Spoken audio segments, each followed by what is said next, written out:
चला food corner MS style मध्ये आज पुन्हा तुमच्या सर्वांचे खूप खूप स्वागत आहे।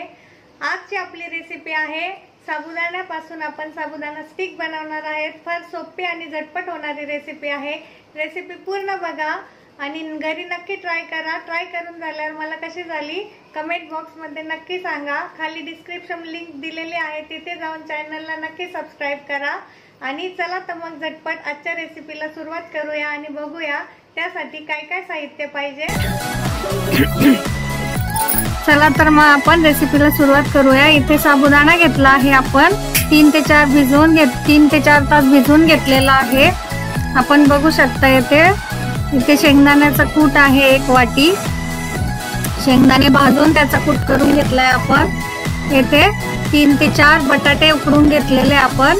इथे मीठ लागणार आहे आपल्याला। बटाट्याचा आपण किस करून घ्यायचा आहे। याप्रमाणे बटाट्याच्या गाठी राहता कामा नये यामध्ये पिठामध्ये। व्यवस्थित असं बारीक किस करून घ्यायचा आहे बटाट्याचा। आपले बटाटे छान उकडलेले आहे त्यामुळे ते व्यवस्थित बारीक झाले। आता जो शेंगदाण्याचा कूट आहे तो आपण यामध्ये घालून घेणार आहे। 1 वाटी शेंगदाण्याचा कूट आहे। शेंगदाणे व्यवस्थित छान भाजून त्याचा कूट केलेला आहे आपण इथे। आता हे मिरची आणि जिऱ्याची वाटण आहे। यामध्ये आपण मीठ टाकून घेतलंय, अर्धा चमचा मीठ आणि 5 ते 6 मिरच्या आणि अर्धा चमचा जिरे याचं वाटण करून घेतलंय आपण। हे यामध्ये टाकायचं आहे म्हणजे आपल्या स्टिकला टेस्ट छान येते। आपण बघू शकता इथे आपल्याला आपण इथे कोथिंबीर घालून घेतली। कोथिंबीर ऑप्शनल आहे, चालत असेल तुमच्या इथे उपवासाला तर घाला, नाही घातली तरी चालेल। आता हा साबुदाणा व्यवस्थित आपण भिजवलेला यामध्ये मिक्स करून घेऊ आणि छान याचा असा डो बनवून घ्यायचा आपल्याला। आपला साबुदाणा व्यवस्थित भिजल्यामुळे तो लगेचच मिक्स होईल याच्यात। आपण बघू शकता इथे व्यवस्थित सगळं मळून घ्यायचंय, व्यवस्थित बारीक करून घ्यायचंय। कुठे बटाट्याचे तुकडे वगैरे राहिले असतील तर म्हणजे आपल्याला स्टिक करायला काही प्रॉब्लेम येणार नाही।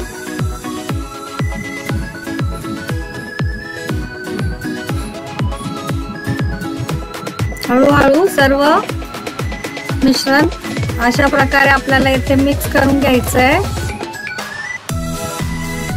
एकदम बारीक करायचंय आपल्याला हे, म्हणजे आपल्या जे स्टिक करणार आहोत त्याचे तुकडे होणार नाही।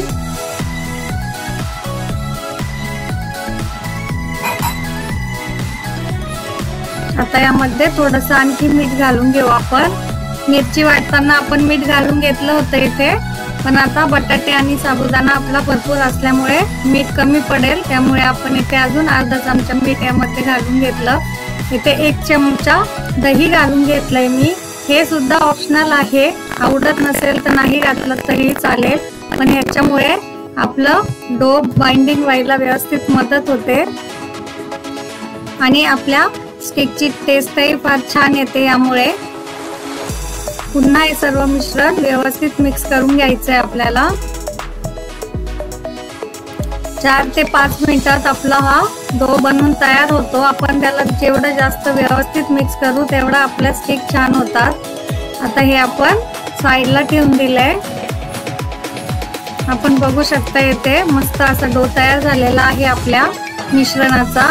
आता याचे छोटे छोटे गोळे करून घ्यायचे आहेत आपल्याला। आपण याला कुठलाही आकार देऊ शकतो आपल्या आवडीप्रमाणे, पण आपण इथे आज याचे स्टिक करून घेणार आहोत। आपण बघू शकता छोटा छोटा गोळा घेऊन याप्रमाणे असे स्टिक करायचे आहे आपल्याला इथे। आपल्या आवडीप्रमाणे छोटे मोठे आकार घेऊ शकतो आपण।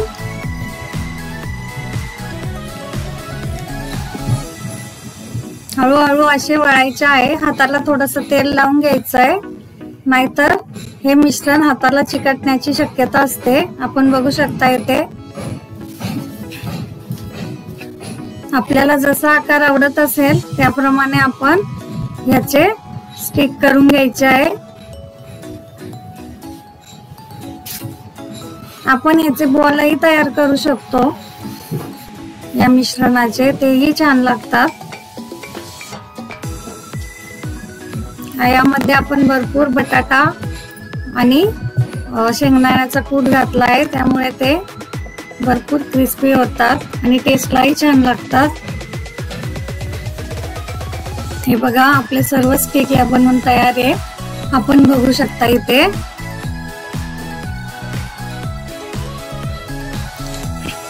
आता हे आपल्याला सर्व व्यवस्थित तळून घ्यायचं आहे। इथे कढई ठेवली मी, त्यामध्ये तूप गरम करायला ठेवलंय। आता हे तुपामध्ये व्यवस्थित तळून घ्यायचं आहे। हे उपवासासाठी असल्यामुळे मी इथे तूप घातलंय, तेलात तळलं तरी चालतं। आपला गॅस अगोदर आपल्याला फ्लेम फुल करून घ्यायचा आहे, तेल व्यवस्थित तापून घ्यायचं आहे आणि जेव्हा आपण या स्टिक तळायला घेऊ तेव्हा गॅस आपला एकदम कमी आचेवर करायचा आहे, म्हणजे त्या आतून व्यवस्थित अशा फ्राय होऊन निघतील, आतून कच्च्या राहणार नाही, ह्याची काळजी घ्यायची आपण। आणि गॅस जर आपण फुल आचेवर ठेवला तर आपल्या त्या वरून जाण्याची शक्यता असते, त्यामुळे गॅसचा मंद आचेवर ठेवायचा आहे आणि असा सारखं याला हलवत राहायचं आहे।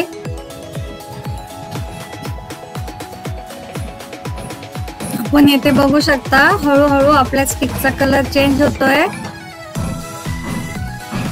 मस्त अशा खायला कुरकुरीत लागतात ह्याची टेस्टही फार छान लागते। आपण याला कशाही सोबत खाऊ शकतो, खोबऱ्याच्या चटणी सोबत खाऊ शकतो, दही सोबत खाऊ शकतो, कोशिंबीर सोबतही आपण ह्याला खाऊ शकतो किंवा तशाही खाल्ल्या तरी छान लागतात या। आपण बघू शकता मस्त असा गोल्डन येलो कलर आलेला आहे आपल्या स्टिकला आणि छान अशा कुरकुरीत झालेल्या आहे या। उपवासाला खाण्यासाठी एकदम उत्तम आहे या, टेस्टही फार मस्त असते याची, त्याच्यामुळे नक्की एकदा ट्राय करा। आणि ट्राय करून झाल्यावर रेसिपी कशी झाली किंवा तुम्हाला आवडल्या की नाही मला कमेंट मध्ये नक्की सांगा। रेसिपी आवडली असेल तर चॅनलला लाईक, शेअर आणि सबस्क्राईब करायला अजिबात विसरू नका। धन्यवाद।